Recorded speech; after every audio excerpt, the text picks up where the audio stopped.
And another group of wounded warriors at Landstuhl Regional Medical Center in Germany received a special visitor recently who is used to writing his thoughts, but instead shared a chilling real-life tale. As Stephen King approached the chair facing service members at the USO Wounded Warrior Center at Landstuhl Regional Medical Center, I'm sure everyone was wondering the same thing I was. What is he going to read? But instead of reading an excerpt from one of his novels, he read a writing about a near-fatal accident he was in years ago. Had I struck that, I likely would have been killed or rendered permanently comatose, a vegetable with legs. And I wanted to read something that was relatable and a way of saying, I understand what you're going through because I've been there. And it's also important to say to people who are suffering, it ends.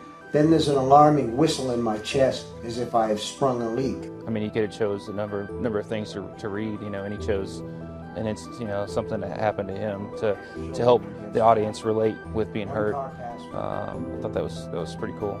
All at once, it's become very difficult to breathe. It seemed like he's pretty interested, sincere about the troops here.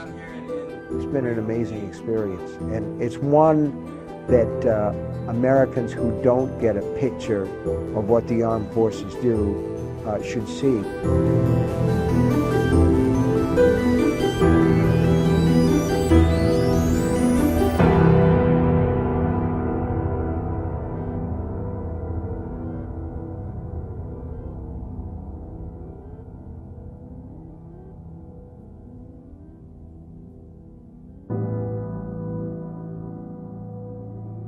I had a road accident in June of 1999.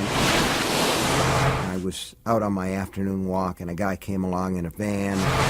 He was trying to deal with animals in the back of his van without stopping, so he was turned around and he hit me, and it was serious. I broke most of the ribs on the right side of my body. Fractured hip, fractured pelvis, tibia fractured in 9 or 10 places. Really, the guy described this area of my leg down here from knee to ankle as so many marbles in a sack.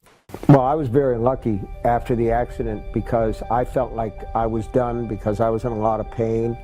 And when you're in that situation, you don't feel much like writing. My wife, who's very wise, a lot of times she'll say to me, you need to slow down, you need to take time off to enjoy all the good things in life. She knew after that accident that what I really needed to do to find my way back was to work. So I did an interview with the Los Angeles Times. I said, I'm thinking about retirement, because I was.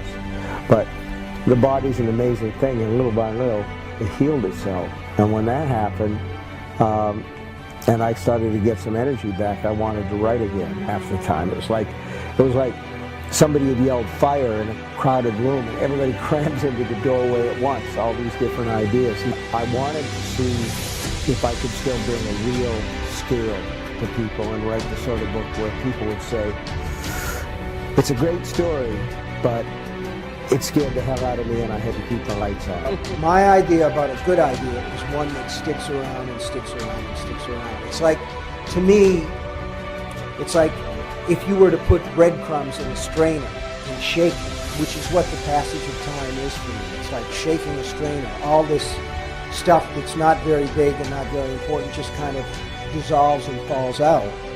But the good stuff stays. The big pieces stay. People say to me, I don't understand why you want to write horror stories all the time. And my reaction is, I don't write horror stories all the time. I write stories the way that any novelist does about the relationships that people have with one another and the interactions they have.